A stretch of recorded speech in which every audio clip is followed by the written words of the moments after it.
জান্নাতের বাগান 35তম। মারহাবা কোন? হ্যাঁ, দেখছেন নি? মাশাআল্লাহ। রামপুর খলিফা বাড়ির এই জান্নাতের বাগানে আপনারা যিনারা উপস্থিত হয়েছেন, মহান আল্লাহ জাল্লা শানহু আমাদেরকে আসার বসার তৌফিক দান করেছেন। আমরা সেই মনিবের শুকর গুজার করে মোহাব্বতের আওয়াজে পড়ি আলহামদুলিল্লাহ।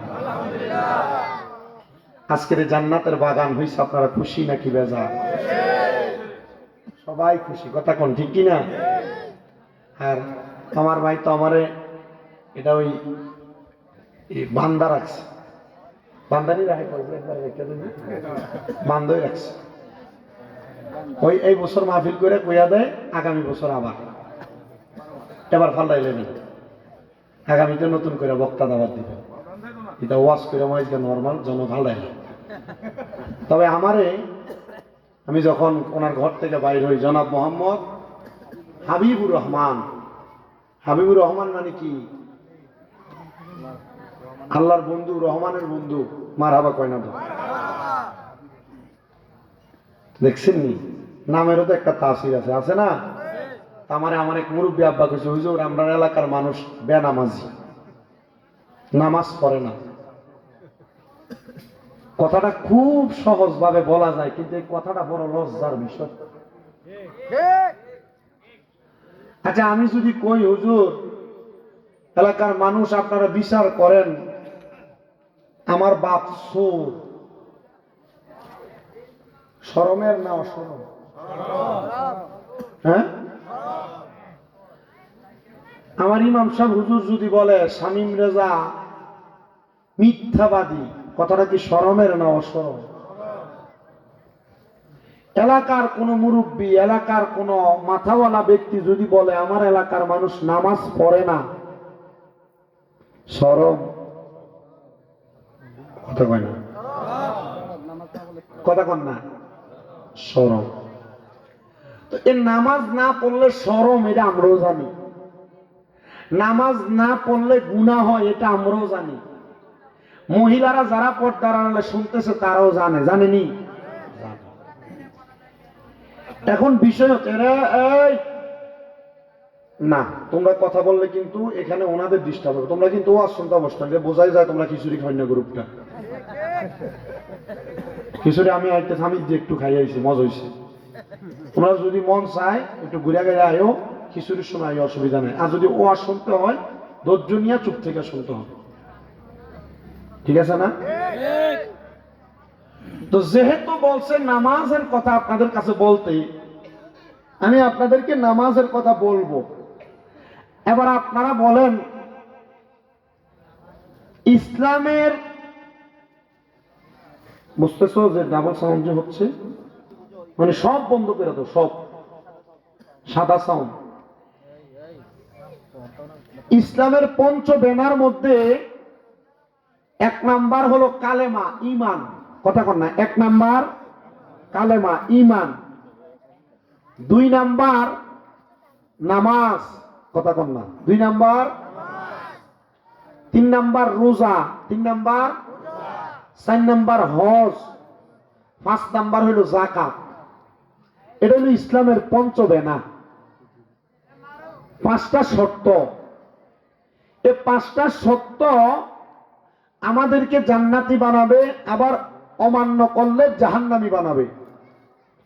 কিন্তু বাবাজি, এই নামাজ যেটার কথা বলছে, as-salatu মিফতাহুল জান্নাহ, নামাজ বেহেশতের চাবি। অনেকের মনে এটা নিয়ে এখন বর্তমান সমাজে বড় ধরনের প্রশ্ন। বড় ধরনের প্রশ্নটা কি? অন্য কোনো কিছু না, যে হুজুর এক নাম্বার as-salatu মিফতাহুল জান্নাহ, নামাজ বেহেশতের চাবি, এটা আমরা সবাই জানি। দুই নাম্বার ইন্না সলাতা তানহা আনিল ফাহশাই ওয়াল মুনকার, নামাজ মানুষকে সকল প্রকার ফাহিশা কাজ, অশ্লীল কাজ থেকে দূরে রাখে, এটাও জানি। কিন্তু বিষয় হলো এই নামাজ যে মানুষ অশ্লীল কাজ আর ফাহিশা কাজ থেকে দূরে রাখে, হুজুর আমরা এলাকার দিয়ে যেই লোকটা সুদ খায় এটাও তো নামাজ পড়ে।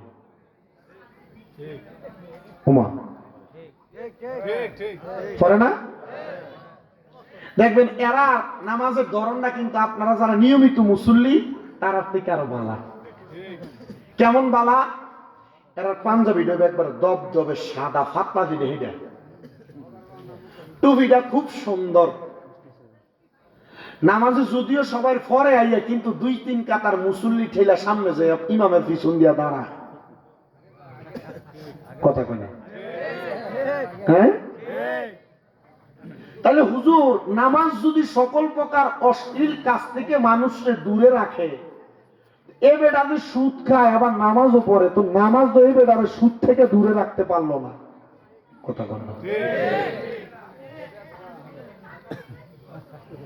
তার মানে বোঝা যায় এই নামাজ হইল তার একটা ফুজি। কথা কন না?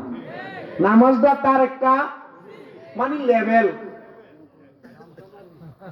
রুচিসম্মত খাবার হোটেলে দেখবেন এত সুন্দর সুন্দর অ্যাডভার্টাইজ দেয় না? রুচিসম্মত মানসম্মত আধুনিক বাংলা খাবার খুব সুন্দর করে লেখে, কিন্তু খানা মুখে দিলে মনে হয় ঘরের বউয়ের খানাটাই মজা, হোটেলেরটা ভাল লাগে না। ঠিক আছে না? তার মানে খানার সাথে যদি পোস্টারের কথার মিল না থাকে, এটা বাটপারি। এটা কি? বাটপারি। ঠিক তেমন ভাবে লোকটার নামাজ এই ইবাদতের সাথে যদি কর্মের মিল না থাকে, তার মানে বোঝা যায় এটাও একটা জোরে করেন, এটাও একটা বাটপারি।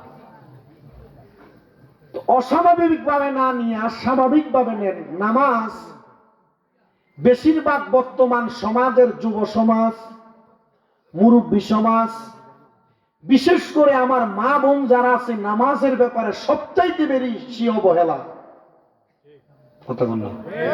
সবচাইতে বেশি। এখন আপনারা যারা পুরুষ আছেন, আপনারা আপনাদের বউকেও নামাজের কথা বারবার বলতে পারেন না। কারণ কি? যে কারণ হলো আমি নিজেই নামাজ পড়ি, কলের পানি বা ঘরের মোটরের পানি, আমরা নিজেও কি পড়ি না, নামাজ পড়ি না। তো যেহেতু আমরা পড়ি না, আমরা আপনাদের সবার কাছে আমি আবদার করি, আম্মু আপনারা যারা পর্দার আড়াল থেকে আজকে 4 বছর শামীম রেজার ওয়াজ এই স্টেজে শুনতেছেন, 4 বছর তো এখানে আলিপুরা, দৌলতপুর, নুরালাপুর, উড়াইলাকান্দি, মোটামুটি গারমোড়া এই সাইড যা আছে, সিট ফুটি তুলে সব আপনারা আমার ওয়াজ মোটামুটি সবাই কম বেশ শোনেন না? আমার কথা হইল, আমার এই 9 বছরের ওয়াজের বয়সে আমি যে এলাকাতে আসি, 9 বছর ওয়াজ করি, আর আমার ওয়াজ শোনার পরে যদি হোমনা নুরালাপুর, হোমনা রামপুর, হোমনা সিটপুর, গারমুড়া, দুলালপুর, দৌলতপুর, কুড়েল্লাকান্দি, এই আশেপাশের জালিপুরা সহ যত এলাকার মানুষ আছে, এই 9 বছর ওয়াজ করে যদি আপনারা যদি জান্নাতি না বানাইতাম পারি, তাহলে আমার ওয়াজের দরকার নেই। আপনারা মনে হয় বুঝছেন না? আমার শুধু ওয়াজের দরকার নাই না, আমার ওয়াজের যদিও দরকার থাকে, আপনারা এমন ওয়াজ শোনারও দরকার নেই।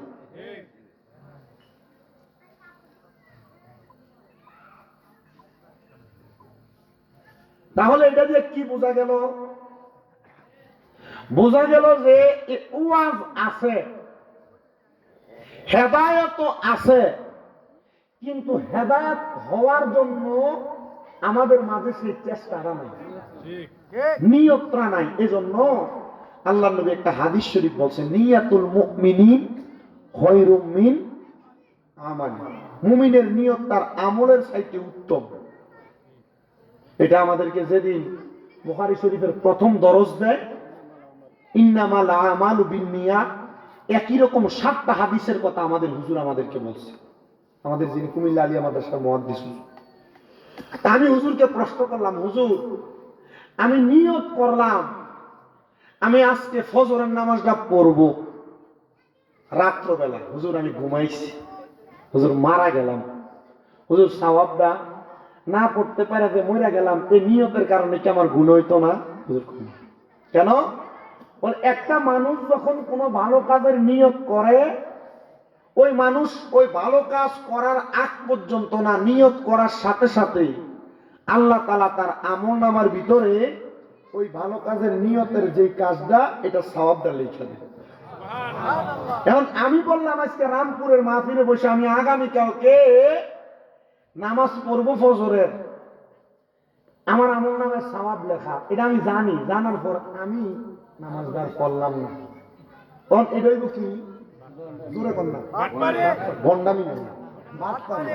ভণ্ডামি হলে আমি নামাজ পড়লাম চুরি করলাম, নামাজ পড়লাম সুদ খাইলাম, নামাজ পড়লাম পরের হক খাইলাম, নামাজ পড়লাম রাস্তা দিয়ে আঁটার সময় লুঙ্গিরে আঁটুর উপরে তুলে আঁটলাম, নামাজ পড়লাম পরের অন্য অন্য অন্য দিকে খারাপ বাজে বাজে কাজের দিকে গেলাম। এটা হলো বন্ডামি, মানে লেবাস কি ভিতরটা পুরোটা কি, এটা হলো বন্ডামি। তো আমি আপনাদেরকে যে কথাটা বুঝাইতে চাইছি, আল্লাহর খাস একজন বুজুর্গ বান্দা, তিনি বলেন আমার কাছে হঠাৎ করে এক ব্যক্তি আগমন করছে। উনি আমার কাছে আগমন করে এসে ডাক দিয়ে বললেন, হুজুর আমি বড় মারাত্মক একটা স্বপ্ন দেখছি, আপনি যদি আমার স্বপ্নটার সঠিক একটা ব্যাখ্যা করে দেন তাহলে আমি আজকে থেকে আমি আপনার দ্বীনের পথে চলে আসব। সুবহানাল্লাহ নাই? কিসের পথে আসবো? দ্বীনের পথটা কি বালা না খারাপ? ওই ব্যক্তি ডাক দিয়ে বললেন, আমি হুজুরের কাছে আসার আগে 40 বছর বয়স আমার, আমার স্ত্রী আমারে কতদিন বলছে নামাজ আদায় করার জন্য, আমি নামাজ আদায় করি না। আমার স্ত্রী সদা সর্বদা নামাজ আদায় করেন, আমি আল্লাহ তাআলা অসংখ্যবার নাফরমানি করেছিলাম। আল্লাহ তাআলার দেওয়া রিজিক ভক্ষণ করার পরে আমি আমার আল্লাহ তাআলার ইবাদত করি নাই। তখন আমার স্ত্রী আমার বারবার দাওয়াত করেছেন, গো আমার কলিজার স্বামী, আপনার কাছে আমার আবদার গো স্বামী, আপনি এখন থেকে নামাজে হয়ে যান। আমি আমার স্ত্রীকে বেশি বারবার বললে আমার স্ত্রীকে আমি আঘাত করতাম, প্রহার করতাম, মারতাম। আমার স্ত্রী সব সময় সর্বদা দাঁড়ায় দাঁড়ায় আল্লাহর দরবারে নামাজ আদায় করত, রাত্র বেলা জাগনা থাকত। আমি যেই দিন আমার স্ত্রীকে মারতাম, প্রহার করতাম, আঘাত করতাম, আমার স্ত্রী আমার মাইরটা সহ্য কইরা ওই দিন রাত্রবেলা নামাজের সেজদার মাত্রাটা একটু লম্বা করে দিতেন, মানে সেজদাটা একটু লম্বা করে দিতেন। আমি যেই দিনই মারতাম, যেই দিন আমার স্ত্রীকে আঘাত করতাম, ওই দিন আমার স্ত্রীর নামাজের সেজদাটা বড় লম্বা হয়ে যাইত। আমি একদিন হঠাৎ করে আমার স্ত্রীর লম্বা সেজদাটা দেখে আমার স্ত্রীকে প্রশ্ন করলাম, গো আমার স্ত্রী, তুমি তো কোনদিন এমন ভাবে লম্বা লম্বা সেজদা দিয়া নামাজ আদায় করো না, তুমি যেদিন আমি তোমার গায়ে হাত তুলি আমাকে নামাজের কথা বারবার বলার কারণে তুমি সেদিন লম্বা করে সেজদা দাও। আমার স্ত্রী আমার জবাব দেয়, স্বামী, ও স্বামী শুনেন গো, আমি যেদিন লম্বা সেজদা দেই, যখন আপনি আমারে মারেন তখন আমি একজন জুলুমকারীর অন্তর্ভুক্ত হয়ে যায়, মানে আমার নাম হয়ে যায় তখন মাজলুম। কি কোন অন্যায় ছাড়া কোন মানুষকে মারলে যে মারে সে হয়ে জালেম, আর যে মাইর খায় সে আঘাত সহ্য করে সে হয়ে যায় মাজলুম। স্বামী গো, আমি আপনার নামাজের কথা বলি, দ্বীনের কথা বলি, আপনি আমারে আঘাত করেন, আপনি তখন জালেম থাকেন, আর আমি আপনার মায়ের গুলা সহ্য করি বিদায় আমি মাজলুম থাকি গো মাজলুম। ও স্বামী, আমি মাজলুম অবস্থায় সেজদার মধ্যে যে আমার আল্লাহর দরবারে আমি দোয়া করি, ও আল্লাহ, দুনিয়ার কত মানুষের দোয়া আপনি কবুল করেন গো, আমি মাজলুমের দোয়া আপনি আল্লাহ তাআলা কবুল করেন না। আমি বলি, আল্লাহ, আমি মাজলুম দোয়া করি, আপনি আমার স্বামীটারে নামাজি বানায়া দিন। আমরা বিডিতে একবার মারলে এরা কবে তোর বাপ খাইতাম না, কথা বল না। দুইবার তিনবার মানলে, প্রথমবার কোন রকম যদি মানায়ও নেয়, দ্বিতীয়বার বিচার বৈঠক বইয়া কোন রকম মানায়ও দেয়, তৃতীয়বার তোর বাপ খাইতাম না, কথা বল না। আর ওই মহিলার যেই দিনই মারে, ওই দিন মহিলার সেজদা বেশি লম্বা হয়। মহিলা আযাব দেওয়ার কথা, গজব দেওয়ার কথা তার স্বামীকে, কিন্তু গজব দেয় না, আযাব দেয় না। কারণ মহিলা জানে আমার আল্লাহ মাজলুমের দোয়া ফিরে দেয় না, আমার আল্লাহ মাজলুমের দোয়া কবুল করে নেয়। স্বামী আমার ডাক দিয়া কয়, এই স্ত্রী রে, আমি তোমারে এমন ভাবে আঘাত করি, আর তুমি আমার জন্য আল্লাহর কাছে দোয়া করো, আমারে যেন আমার আল্লাহ তাআলা নামাজি বানায়া দেয়। আমি আমার ওই স্ত্রীর কথাটা শুনলাম। গভীর রজনীতে চিন্তা করতে করতে আমার ডান হাতের তালুটাও আমি আমার ডান গালের সাথে লাগায়া পাটারে বাঁকা কইরা আমি আমার বিছানার মধ্যে চিন্তার সাগরে ডুবে গেলাম। আমি চিন্তা করতে লাগলাম, ও আল্লাহ, আমার স্ত্রী আমার এত মোহাব্বত করে, এত ভালোবাসি। আছে দেখবেন অনেক স্ত্রী আছে যারা ধৈর্যশীল, তারা স্বামী যদি হাজার মারে, হাজার ধমক দেয়, হাজার স্বামী যদি তাদেরকে আঘাত প্রাপ্ত করে, ওই মহিলা কারোর কাছে স্বামীর নামে কোনো বিচার দেয় না। কারণ কি? কারণ কি? ওই মহিলা চায় না তার স্বামী কারোর কাছে ছোট হয়ে যাক। আবার এমন অনেক মহিলা আছে স্বামী মারা লাগে না, একটা ধমক দিলে স্বামীর নামে বানায়া বানায়া বাপের বাড়িতে মিথ্যা কথা কইয়া 5 দিন 7 দিন 8 দিন পর্যন্ত বাবার বাড়িতে যে পইরা থাকে। ও মহিলা, মনে রাখবা, তুমি যদি এমন কাজ করো তাহলে তুমি জাহান্নামী। বলে হুজুর কেন? আল্লাহর নবী বলেন কোন মহিলা তার স্বামীর আদেশ ছাড়া তার বাবার বাড়িতেও যাইতে পারবে না। আর আমরার মহিলারা বাবার বাড়ি তো দূরের কথা, সারা হোমনা টাউন ঘুরে চলে আসে, মহিলার কোনো খবর কেউ জানে না। আর স্বামী যদি বলে তুমি কেন আমার অনুমতি ছাড়া বাহির হইছ, তখন মহিলা মুখের উপরে বলে দেয় আমি আপনার অনুমতি নেওয়া লাগবে কেন, আমি আমার মতো চলবো। শুনো গো মা, একজন জান্নাতি নেককার পরেজগার বুজুর্গী মহিলার কথা আমি তোমাদেরকে শোনাই। ওই মহিলাটা ডাক দিয়া কয়, জগতের মানুষ, আমার স্বামী যখন প্রত্যেক সময় আমার যে আঘাত করে, প্রহার করে, একটা ট্যাপ মেরে দাও না। সবাই একটু মোহাব্বতে দুরূদ শরীফ পড়েন, আল্লাহুম্মা সাল্লি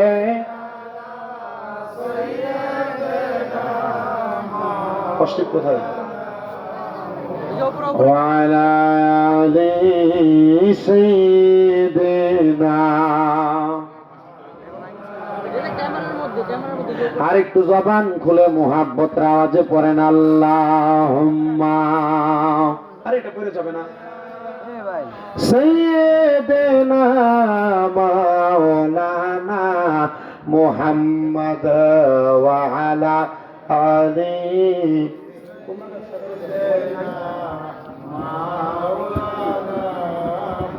খবর যদি চাও ও জালাম, দুরুদ বানাও গলার মালা, পাইবাই আমার নূর নবীকে ঘুমের ঘরে স্বপনে।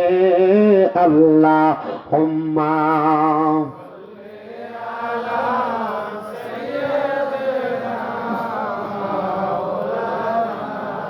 মুহাম্মদ ওয়া আলা আলি সাইয়্যিদিনা।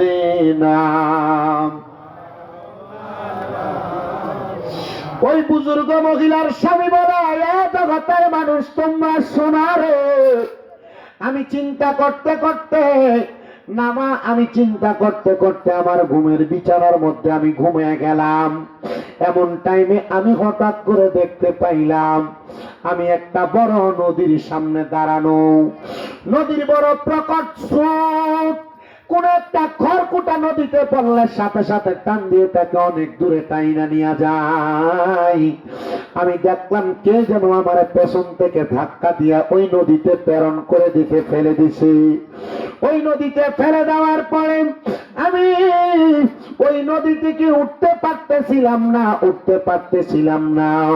হঠাৎ করে দেখলাম গো, আমি যখন ওই নদী থেকে উঠতে পারতেছিলাম না, কে জানি উপরের থেকে 5টা দড়ি আমার দিকে এমন ভাবে ছেড়ে দিছে আমি ওঠার জন্য। আমি দেখলাম ওই দড়িগুলো যখন দেয়া দেয়, আমি একটা দড়ির মধ্যে ধরলাম।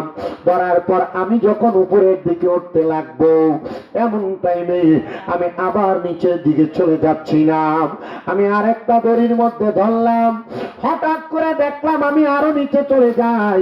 আমি এবার আরেকটা 3 নাম্বার দড়িতে ধরলাম। আমি দেখলাম আমি আরো নিচের দিকে চলে যাই। আমি 4র্থ নাম্বার দড়িটার মধ্যে ধরলাম। আমি দেখলাম আমি আরো নিচের দিকে চলে যাই। আমি এবার 5ম নাম্বার দড়িটার মধ্যে যখন ধরলাম, আমি দেখলাম আমার উপর দিক থেকে 5টা দড়ি একসাথে টাইনা আমার নদীর কিনারার মধ্যে আইনা দাঁড় করায় দিছে। আমি এবার নদীর স্রোত থেকে বেঁচে গেলাম। জগতের মানুষ শোনো, আমার স্ত্রী আমার এলাকার সবচাইতে বড় স্বপ্ন তাবির করনেওয়ালা বুজুর্গ, যার নাম ছিল হযরত সুলাইমান শাহজুলি রহমতুল্লাহ আলাইহি, ওনার কাছে নিয়ে গেলেন। আমার ওনার কাছে নিয়ে ডাক দিয়ে আমি বললাম, হুজুর আমি এমন একটা স্বপ্ন দেখেছি যেটার কারণে আমি বড় ভয় পাইছি। আমি কান্না করতে করতে আমি ঘুম থেকে জাগ্রত হয়েছি। হুজুর আপনি বলেন না আমার এই স্বপ্নের কোনো ব্যাখ্যা আছে নাকি? হুজুর বলে, বাবা শোনা শোনা শোনা, এই স্বপ্নটা তোমার জন্য হয়তো তোমার জীবনের সবচাইতে বড় টার্নিং পয়েন্ট। এই স্বপ্নটা তোমার জন্য তোমার জীবনের সবচাইতে ভালো একটা লক্ষণ। উনি ডাক দিয়া বলে, কেমন ভালো লক্ষণ আপনি আমারে বলেন না? উনি ডাক দিয়া বলে, শোনো অন্য কোনো কারণ না, অন্য কোনো কারণ না, যে 5টা দড়ি উপর থেকে তোমাকে রক্ষা করার জন্য নদীর মধ্যে পড়েছে, ওই 5টা দড়ি অন্য কিছু না, দুনিয়ার কোন স্বাভাবিক দড়ি না। ওই 5টা দড়ি হইল আমার মনিবের দরবার থেকে তার বান্দাকে রক্ষা করার জন্য। 5 ওয়াক্ত সালাত, 5 ওয়াক্ত সালাত, ওই 5 ওয়াক্ত নামাজের উপরে ভিত্তি কইরা আমার আল্লাহ তাআলা তুমি বান্দারে সিগন্যাল দিয়া দিছে, বান্দা যদি 5 ওয়াক্ত নামাজ তুমি না ধরতে পারো, তাহলে তোমার জীবনটা বিপন্ন, তোমার জীবনটা বিতা হয়ে যাবে। আর যদি 5টা দড়ি ধরতে পারো, তুমি নাজাতের একবারে ধার পান্তে চলে যাবে। মানে তুমি যেমন ভাবে নদীর পারে যায় দাঁড়াইছ 5টা দড়িতে ধরার কারণে, ঠিক তেমন ভাবে 5 ওয়াক্ত নামাজ পড়ার কারণে আমার আল্লাহ তাআলা তোমাকে জান্নাতের একবারে কাছে নিয়ে রাখবে।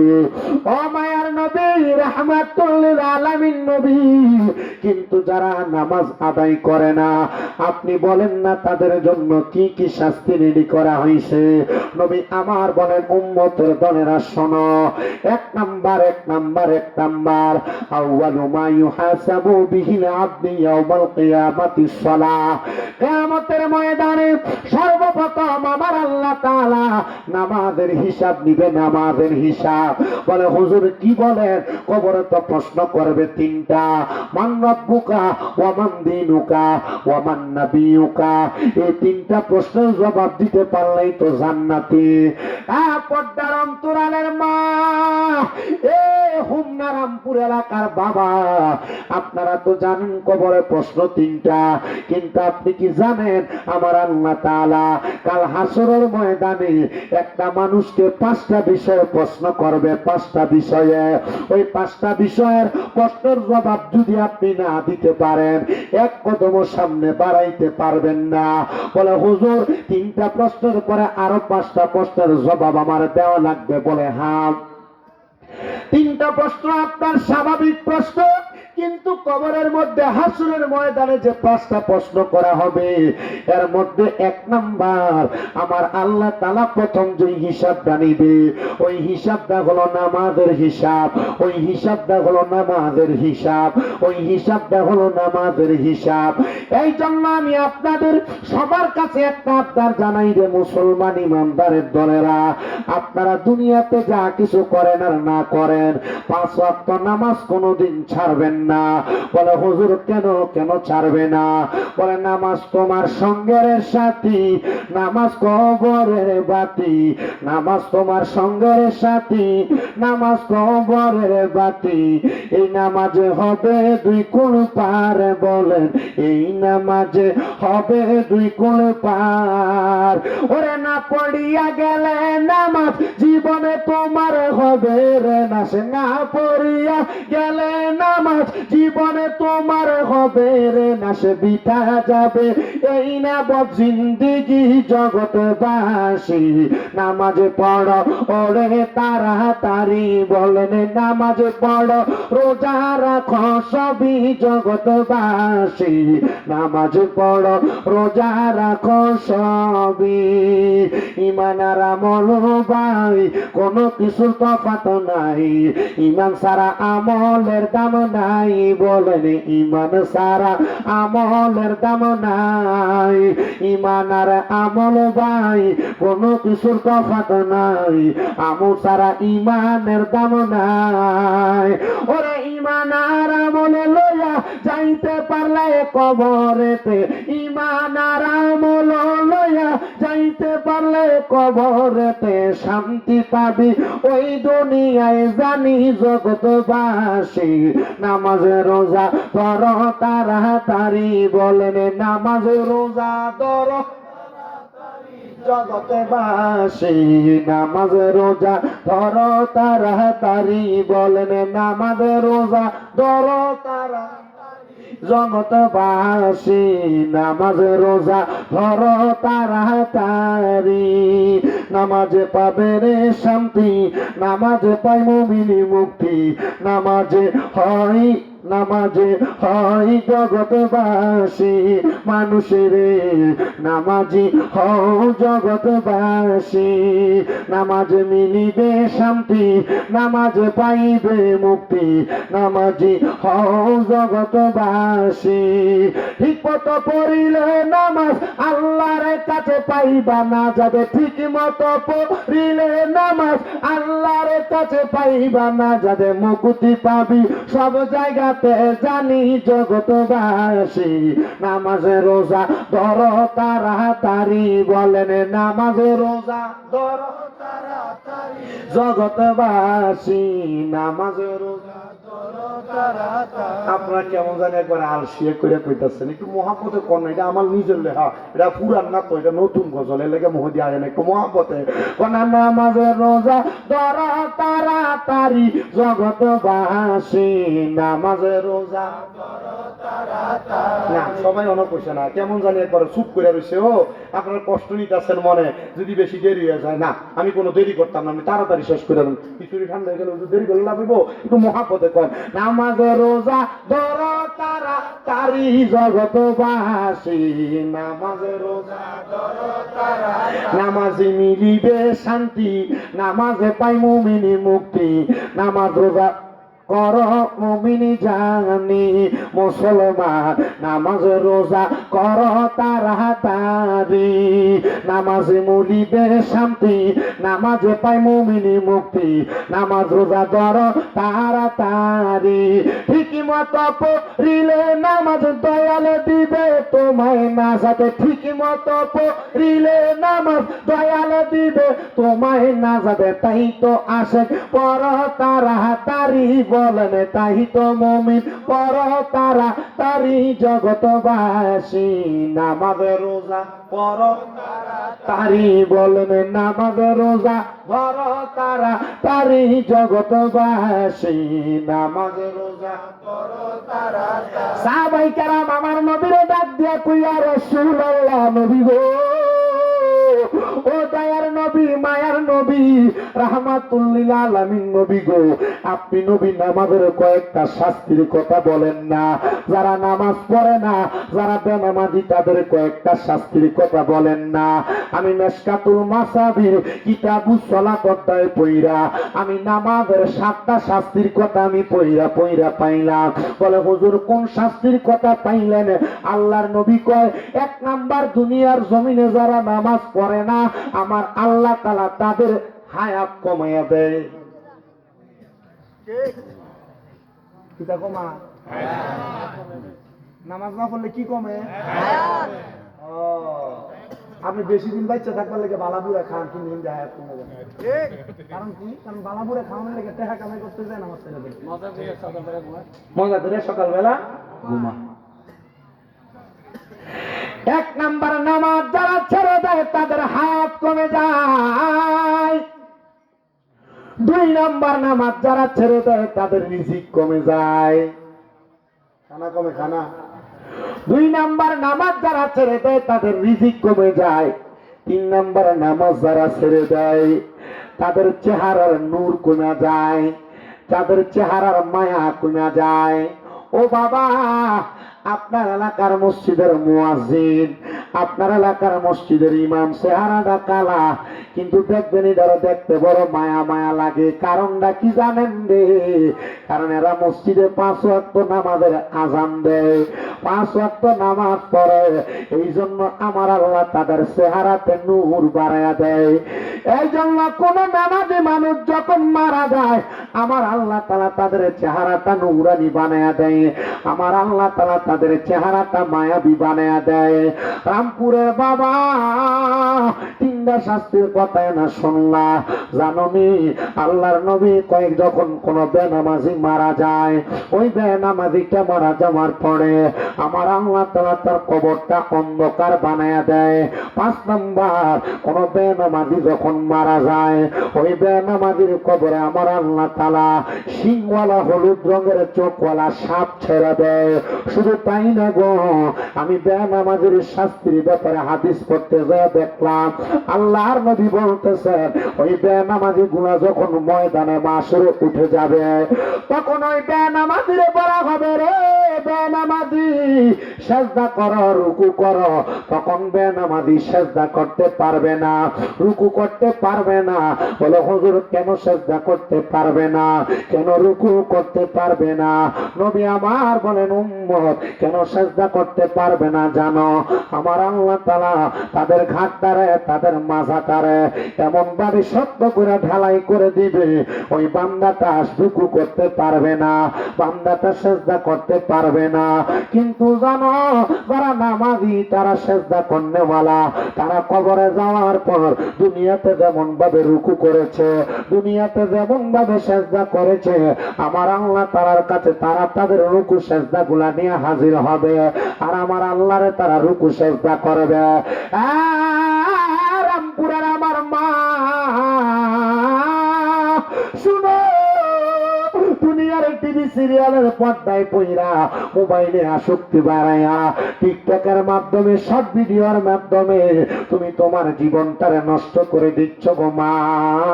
আমি চাই না গো মা তুমি দুনিয়ার জমিনে থেকে জাহান্নামী হয়ে যাও। আমি বলবো রে আমার রামপুরের মা, তোমরা এখন থেকে ফজরের নামাজটা পড়ো গো মা। ও মা, এই ফজরের নামাজ থেকে যদি তোমরা নামাজি হয়ে যাও, যদি জোহরের নামাজ পড়ো, যদি আসরের নামাজ পড়ো, যদি মাগরিবের নামাজ পড়ো রে যুবক, যদি এশারের নামাজ পড়ো, আমার আল্লাহ তাআলা আমার নবীর মাধ্যমে তিরমিজি শরীফের একটা হাদিস দিয়া নামাজি ব্যক্তিদের 5টা পুরস্কারের কথা বইলা দেয়। আমার নবী কয়, উম্মত শোনো শোনো শোনো, যারা বেনামাজি আর নামাজি এদের মধ্যে অনেক পার্থক্য, কিন্তু দুনিয়ার জমিনে তাইকা কোন নামানু যদি ফজরের নামাজটা ছাইরা দেয়, ফজরের নামাজ কোন সময় পড়ে? এটা দুপুরে, সকাল সকাল ফজরের নামাজ কোন সময় পড়ে? ফজরে, ভোরে, ভোরে, ঠিক না? সবে সাদেকের পরে। নবী আমার বলেন, যারা নামাজে ছাইরা দেয় তাদের কি কি ক্ষতি হবে? কারণ নামাজ ছাইরা দিলে আপনারই ক্ষতি, ক্ষতি আমার না, আমার কাম হইলে আপনার কোয়া। আমার দিকে তুমি কইছিলানি, আমি কম আমি কইছি, তা তুমি যাও। এবার আমার আপনার দিকে তুমি শুনছিলানি, হ্যাঁ শুনছি, তো শোনার পর আমল করছিলা, কই না, ঠিক আছে দাঁড়ায় থাও। হ্যাঁ